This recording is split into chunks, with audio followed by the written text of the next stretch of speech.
শাসক বিরোধীর পাঁচালী যুদ্ধ, তৃণমূলে উন্নয়নের পাঁচালীর পাল্টা গান বিজেপির। আগামীকাল থেকে জেলায় জেলায় ব্লকে ব্লকে বাজবে বিজেপির পাঁচালী গান, কটাক্ষ তৃণমূলের।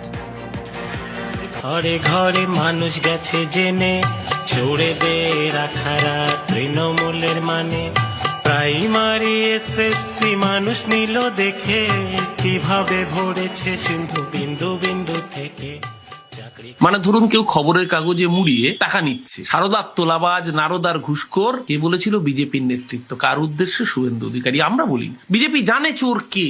বিজেপি যাদেরকে চোর বলে তারা পরে বিজেপির নেতা হয়ে যায়। সারা ভারতবর্ষে বিজেপি যাদেরকে চোর বলেছে তারা বিজেপির লিডার অফ অপোজিশন, মুখ্যমন্ত্রী, কেন্দ্রীয় মন্ত্রী, উপমুখ্যমন্ত্রী, বিভিন্ন পদ অলংকরণ করে সারা ভারতবর্ষে দেখিয়ে দিয়েছেন যে আসলে চোরেদের পাঁচালী কারা লিখতে পারে। বিজেপির আমার মনে হয় চোরেদের না বলে এখন ডাকাত পাঁচালী করা উচিত।